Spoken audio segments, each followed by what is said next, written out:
Well, hello everyone. I eat 0386SX and don't have a whole lot to talk about today, but I wanted to give a love to some brands, a brand in particular that, although I don't talk about it that much, it has a very rich history in my personal life, so I like to give a shout out to, you guessed it, the computer in front of you. It's an IBM ThinkPad. And personally, it's one of my favorite Windows 95, 98 machines of the time. It really is. And oh, what's that? What's that now? Hold on. Uh-oh. Oh no, somebody heard. Okay, yeah, I know, honey. I know, yeah. Compact forever. Alright, we got that out of the way. But don't own that many IBMs. This is the oldest IBM that I own by a mile, but rest assured, they have a very rich history here. So, what do we got exactly? Let's open her up and let's find out. It's got a really nice TFT display. I know with the light on, you can't tell that much. Let's turn that puppy off, and we still got a glare, but whatever. As you can tell, it is a Pentium 2. And it is your classic IBM. You got your nice, efficient keyboard. It is an IBM ThinkPad 380Z. And I'm sure many of others have talked about this system in the past, but like everything else in life, I'm late to the party. Classic pencil eraser mouse. There's other non-G rated names for that mouse, but a little hint in life. Like I said, learned a lot. Very, very important brand of laptops in my life. In many, many ways. But anywho, I'm not going to get into life stories. Maybe later. But let's see what this old 380Z has to offer. So, you got nice big speakers, but it is a chunky beast. And since it's already come out to play and complain, let's compare it to a Pentium 1 brother in that I have on this channel all the time. You can tell this guy is about a ½ inch thicker than the compact LTE 5000. See? Told you I'd bring a compact out. But yeah, you got nice big speakers. I really like this design. I really dig it. And on the right, a chunky beast like this, you have your CD-ROM. Although these are starting to fail left and right, so just be aware of that. You got a nice reliable floppy. As far as I know, these are not belted. These are actually whatever the non-belt ones are. It's just direct motor. You got yourself some infrared. And be honest, who's ever used that for anything? I'd like to hear it in the comments. I used it once. There was a printer at the tech school I went to that was a LaserJet 4000. I did successfully send several print jobs via infrared, so I actually did use it myself, come to think of it. You know, VGA 15-pin, parallel, serial. You get one USB, that's great. You got that old yellow power adapter that was used for many generations of IBM ThinkPad. I know in the Pentium series they had some special oddball connector, but on this 380Z and possibly some others, they did go with the standard one, or they started to standardize this, which is really one of the things I really like about IBM Lenovo. Maybe not so much today, but maybe a little less today than they did. I'm not sure what they did in the 2010s all that much, but I know they had that really big thick one, and they went to a square one, and now I have one at work. It's a P16, which is now charged by USB-C, and my feelings on that are, let's be honest, are mixed. But I think anything that's solely relying on USB-C is going to have a mixed feeling. But anywho, so you got your standard ports for Pentium 2, and then we've got some more stuff on here. We've got the power switch is in a little bit of an odd place, but hey, it's a physical switch. What can I say? You got your headphone jack, you got a microphone, you have a traditional, I don't know if you want to call this an analog volume control, and then you got 2 PCM CIA slots, and your hard drive goes on the left. And the guy I originally bought this from, they liked IBM a lot more than Compaq. They're like, oh, I kind of made the comments like, oh, they're pretty easy to work on. It's like, of course, they're a man's laptop. They're made to be worked on. For the most part, I agree. Let's get that out of there. There's supposed to be a big screw there. Mine grew legs a billion years ago. And this is most definitely not the original drive. This is a 20 gig drive, but it looks like it can take it regardless. It's a very similar caddy to what's in my IBM ThinkPad T41. That's the computer that's really chock full of history. At least in my personal life, it is, but that's we're not talking about the IBM ThinkPad tonight. So let's get this back together. All the plastics are for most part good shape, so I really do appreciate that, despite being stored in very terrible conditions. And the battery, a little bit of a Rubik's Cube, but okay, apparently it's more of a Rubik's Cube than what I originally imagined here. And maybe because I have this at an awkward angle, let's see if I can pull this away at a non-awkward angle and see what it can do. It's supposed to come out. Okay. Yep, just at an awkward angle. So, IBM gives you a lithium-ion battery. It is a 10.8 volts, 2.6 amps. I like how they actually tell you the amperage on this battery versus Compaq, which everything they kind of, to a point, try to keep things a secret. And I'm not sure. This battery's kind of chewed up, though. So, yeah, a little uneasy about that, but not sure what happened here, but oh well. That's probably what was a little difficult to get out, but regardless, hopefully it didn't start to melt. Let me see here. Maybe it did. We got 1, 2, 3, 4, 5. Yeah, I think this battery started to melt a little bit. So we may have to find a different one, but there is your IBM ThinkPad in a nutshell. So let's power it up and let's see what we can do with it.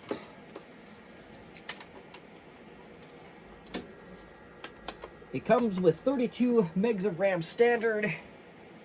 Can be expanded to 96 megs. And we got a nice, simple, your battery LED, hard drive, floppy, CD-ROM all covered here.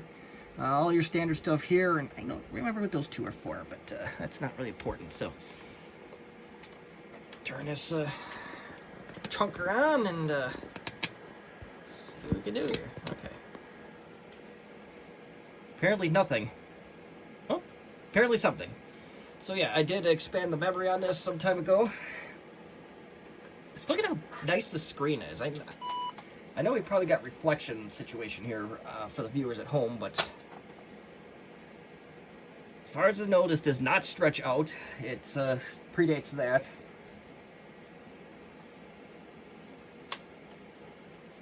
But with the 20 gig drive for a Pentium 2, this thing is actually pretty remarkably pretty fast. And okay, maybe there's a defect in the screen. I can't tell at the moment if that's if we wipe. Hold on here. Oh, we tried to install that. Okay, now I remember why I pulled this computer out in the first place.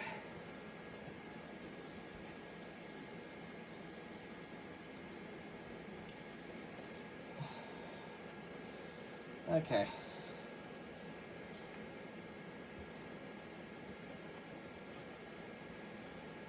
I have a feeling that those marks in the screen may just need something wet to get rid of them, or they're permanent. I'm not sure, but so at one point, as you can tell if you follow me fairly closely, you notice that there's a DeskJet 610. So you can kind of figure out how I found this laptop. But yeah, let's go take a little cruise here on the IBM ThinkPad 380Z. 98 second edition, runs like a champ, and for anyone that does ask, well, can you see the entire 20 gigs? Oh, maybe you can't on this one. Let's see here. Let's see what it says here. Yes. And 4. Yeah, so, okay, so this system, unless there's a BIOS update somewhere, so if you go bigger than 8 gigs, you're going to be limited to 8 gigs. Not a big deal. Let's go take a look at the old computer here and see what we got. So, it's a Sanyo CD-ROM. Unfortunately, mine, I don't think reads discs anymore, but we'll find that out for sure in about 2 seconds. These are starting to die. So we're putting in a Windows NT server disk. Not actually going to install it, but we'll see what it does. Just for the spirit of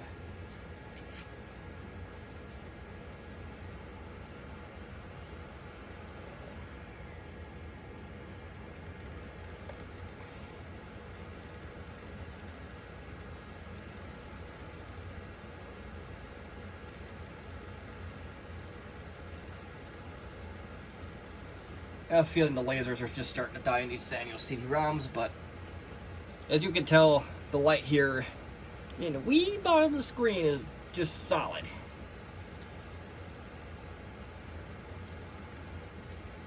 And that drive is confused, so let's get this thing ejected out of here.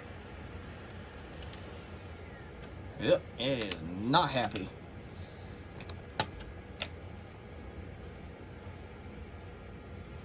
So, I'm not sure why those Sanyo CD-ROMs are dropping like flies. Maybe there's a cap that could be replaced.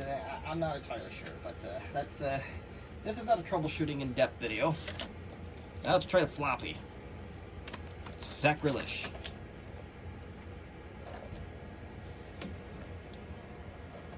Floppy works just fine. There. Alright, back to system properties. So we got a Sanyo drive that's dead. Nothing's fancy there. It's a Neo Magic Media 256AV. So not sure if that's a good or a bad one. Particularly out of date one.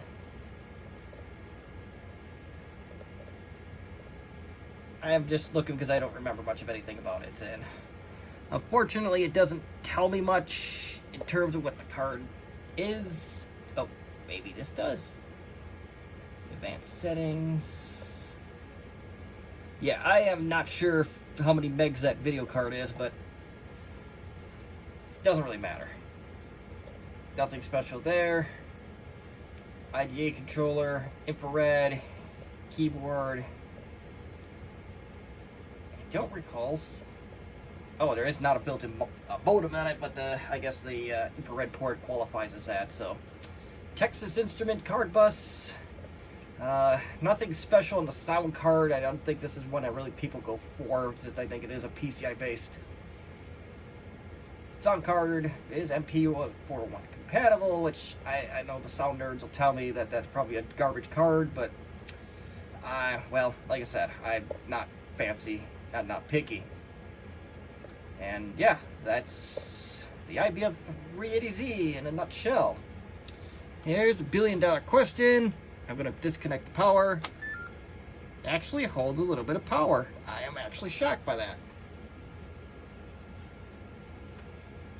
But I think the issue is that depending on how they're lined up, if they're the slightly shorter lithium-ion batteries, you're probably going to have a bad time building this, even provided that it can be rebuilt. So, yeah, that's That's it in a nutshell. I don't think it told the speed though, so let's see if we can find the speed.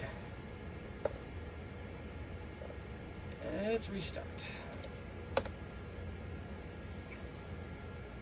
Oh, I should have had the sound turned up. Let's go to the BIOS.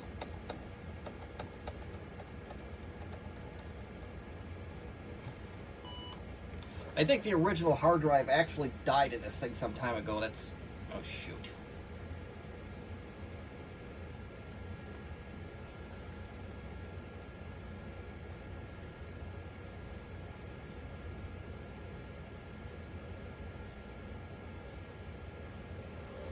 Okay. We'll shut it down and try to go into BIOS again.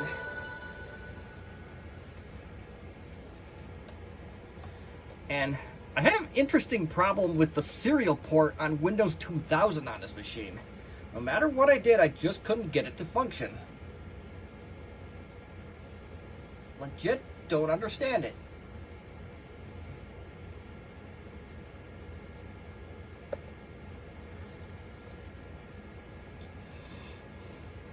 Come on, don't tell me you locked up. That's not very nice if you locked up. Alright, let's shut her down. Let's try this again. We're just going to go do a full shutdown.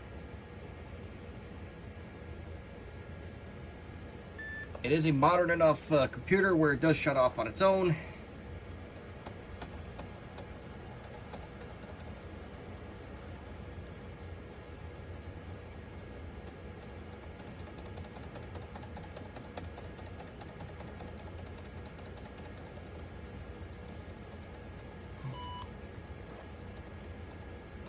Come on.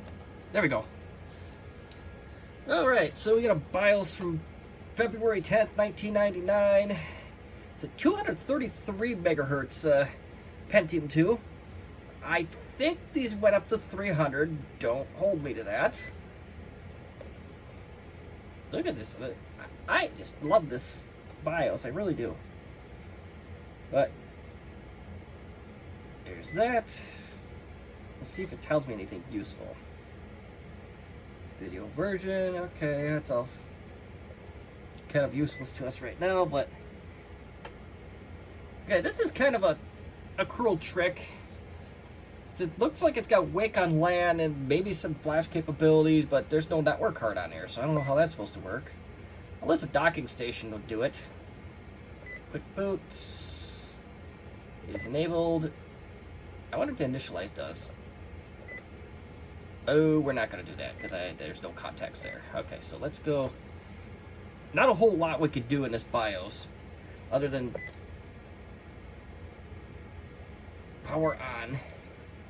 You can allegedly, here's a funny thing, you can allegedly boot for the PCMCIA slot. I've yet to get that to work. And there's no network on here, so I don't know how that's going to work. So I think it relies on a docking station, but that's the test do. Look at the bird cursor, that's so cute. You got display, hard drive, PCMI, CIA, which it is card bus, so as a technically there isn't, but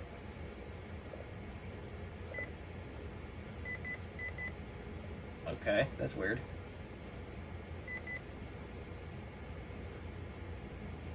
Uh-oh. Did I kill it? Oh, mode 0, okay, that's... Under normal circumstances, I would think that would be a death knell for a system, but I have a feeling this is supposed to happen with this test.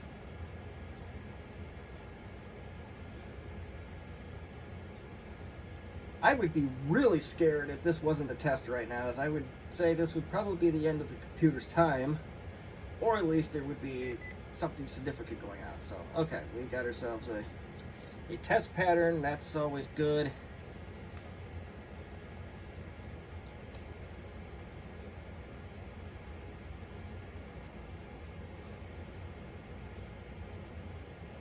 Doing all sorts of tests now. This is I promise nothing, but I believe this is going to be the only one of these tests I'm going to do on this, because I don't want this video to go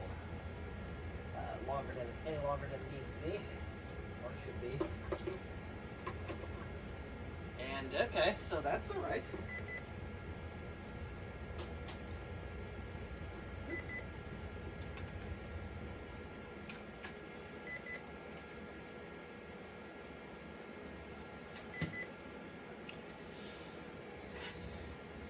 say the screen looks pretty decent. Outside of some smudges in the center, it actually looks really nice.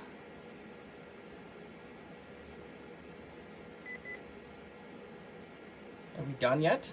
Oh, of course not. We gotta go do more colors.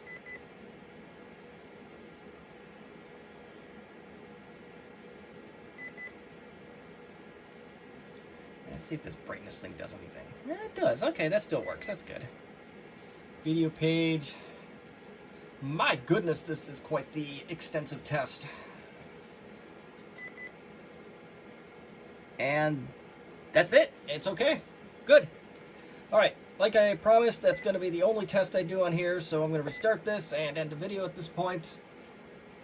It's just one of those fun look-around machine things, so I don't know if there's a whole lot to learn from it, but, you know, in the off chance you have any questions that it can answer, or constructive criticism you can give out, feel free to do it. If not, thank you for watching, and have yourselves a good one.